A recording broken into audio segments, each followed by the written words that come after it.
తెలంగాణ విద్యాశాఖలో సమగ్ర శిక్షలో కాంట్రాక్ట్ ఉద్యోగులుగా మేము గత 17-18 సంవత్సరాల నుండి కాంట్రాక్ట్ పద్ధతిగానే పనిచేస్తున్నాము. ఈ కాంట్రాక్ట్ పద్ధతి ద్వారా మేము చాలా ఇబ్బందులు ఎదుర్కొంటున్నాము. గత ప్రభుత్వాలందరినీ కూడా మేము కోరడం జరిగింది. అంటే ఏ ప్రభుత్వం వచ్చినా కూడా ఈ కాంట్రాక్ట్ వ్యవస్థ అనేది ఉండదు, కాంట్రాక్ట్ వ్యవస్థ పూర్తిగా రద్దు చేస్తాము. మా ప్రభుత్వం వస్తే మేము కాంట్రాక్ట్ పద్ధతి మొత్తంగా తీసేసి ప్రతి ఒక్క ఉద్యోగికి, ప్రతి ఒక్క కాంట్రాక్ట్ ఉద్యోగిని కూడా రెగ్యులరైజ్ చేస్తామని ప్రతి ఒక్క గవర్నమెంట్ మాకు హామీ ఇస్తుంది. ఇదే విధంగా గత సంవత్సరం మేము సెప్టెంబర్ మాసంలో నిరవధిక సమ్మె చేసినప్పుడు గౌరవ ముఖ్యమంత్రి గారు, ప్రస్తుత గౌరవ ముఖ్యమంత్రి రేవంత్ రెడ్డి గారు మా సభకు విచ్చేసి మీరు ఎదుర్కొంటున్న సమస్యలు, ఒక కాంట్రాక్ట్ ఉద్యోగి ఎదుర్కొంటున్న సమస్యలు, ఒక కాంట్రాక్ట్ ఉద్యోగి తన జీవితంలో ఎన్ని ఇబ్బందులను ఎదుర్కొంటూ ఆ జీవితాన్ని గడుపుతున్నారో, వాళ్ళ కుటుంబాన్ని పోషిస్తున్నారో, ఇలాంటి సమస్యలన్నీ కూడా మాకు తెలుసు. మేము ప్రభుత్వంలోకి రాగానే మీ సమస్యలన్నింటినీ తీర్చి మిమ్మల్ని రెగ్యులరైజ్ చేస్తాము అన్న హామీ ఇచ్చారు రేవంత్ అన్న గారు. మేము మీ ఒకే ఒక్క మాట మీద, ఒకే ఒక్క హామీతో మేము ఈరోజు నిరవధిక సమ్మెకి దిగాము. మా ప్రథమమైన డిమాండ్ రెగ్యులరైజేషన్. కేవలం రెగ్యులరైజేషన్ అనే ఒకే ఒక్క డిమాండ్తో మేము నిరవధిక సమ్మె చేస్తున్నాం సార్. అన్నీ వదిలేసి పొద్దుటి నుంచి సాయంత్రం వరకు ప్రతి ఒక్కటి, మా ఇల్లు, వాకిలి, ఆఫీస్ అన్నీ వదిలేసి కేవలం రెగ్యులరైజేషన్ కోసమే ఇంతమంది మేము రోడ్డెక్కి కూర్చున్నాము. ముఖ్యమంత్రి గారు, మీరు ఇచ్చిన హామీ మేము మరి ఒక్కసారి మీకు గుర్తు చేస్తున్నాము. మా బాధలు అన్నీ మీకు తెలుసు అన్నారు. ఆ తెలిసిన బాధల్ని ఒకసారి గుర్తు చేసుకోండి. మమ్మల్ని రెగ్యులరైజ్ చేయండి. రెగ్యులరైజ్ చేసి మా జీవితంలో కొత్త ఆశలు నింపండి. ఇన్ని సంవత్సరాల నుండి చాలని జీతంతో, ఎంతో వెట్టి చాకిరితో చాలా శ్రమిస్తున్నాము. ఎంతో ఉన్నతమైన విద్యాశాఖకు మా సేవలు అందిస్తున్నాము. ముఖ్యమంత్రి గారు ఇప్పటికైనా మా సేవల్ని గుర్తించి, మా న్యాయమైన డిమాండ్లని గుర్తించి మమ్మల్ని రెగ్యులరైజ్ చేయవలసిందిగా కోరుతున్నాను.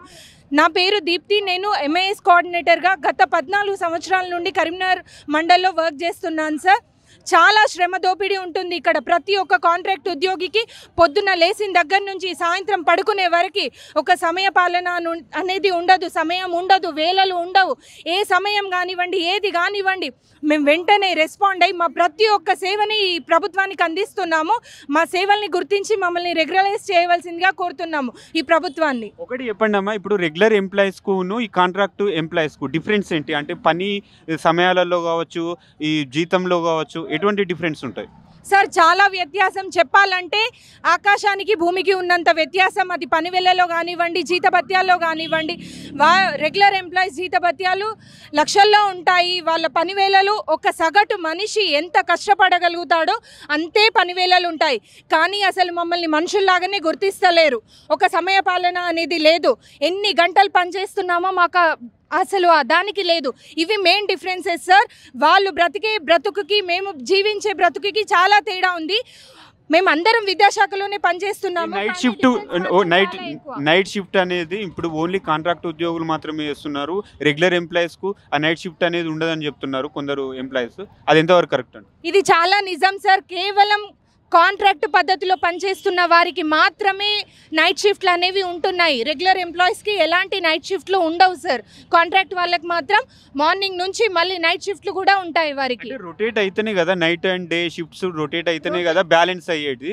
ఓన్లీ నైట్ డ్యూటీ మీరు చేయడం వల్ల మీరు ఎట్లా అంటే ఫ్యామిలీకి ఎలా టైం స్పెండ్ చేస్తారు సార్? అసలు ప్రొద్దటి నుండి రాత్రి వరకు నైట్ షిఫ్ట్లు ఉన్నా, నైట్ షిఫ్ట్ లేకున్నా మేము మా కుటుంబానికి ఇచ్చే సమయం చాలా తక్కువ సార్. మా శ్రమ, మా సమయం, మా తెలివి అన్నీ కూడా మేము కేవలం విద్యాశాఖకి, ప్రభుత్వానికి అందిస్తున్నాం సార్. కుటుంబానికి ఇచ్చే సమయం చాలా తక్కువ. నైట్ షిఫ్ట్లు అనేవి ఉంటాయి. మళ్ళీ అదేవిధంగా నైట్ షిఫ్ట్లు చేస్తూ కూడా పొద్దున వాళ్ళు నిర్వహించిన ప్రతి కార్యక్రమం కూడా వాళ్ళు విధిగా బాధ్యతగా తీసుకొని వాళ్ళు చేస్తూనే ఉండాలి సార్ కంపల్సరీ. ఇప్పుడు ప్రధాన డిమాండ్లు ఏంటి? ఇప్పుడు అసెంబ్లీ సమావేశాలు కూడా జరుగుతున్నాయి. ఈ అసెంబ్లీ సమావేశాలు మీ పైన రెగ్యులర్ చేస్తామనేది ఒకటి ఏదైనా డిమాండ్ చేస్తున్నారు. మీ ప్రధాన డిమాండ్లు ఏంటి సార్? మా ప్రధాన డిమాండ్ రెగ్యులరైజేషన్. విద్యాశాఖలో పనిచేస్తున్న రెగ్యులర్ ఎంప్లాయీస్తో సమానంగా మమ్మల్ని కూడా విద్యాశాఖలో విలీనం చేసి మమ్మల్ని రెగ్యులరైజ్ చేసి వాళ్ళు పొందే ప్రతి లబ్ధి కూడా ప్రతి కాంట్రాక్ట్ ఉద్యోగికి ప్రభుత్వం ఇవ్వాలనేది మా ప్రథమమైన డిమాండ్ సార్. థ్యాంక్ యూ అమ్మా. Thank you sir.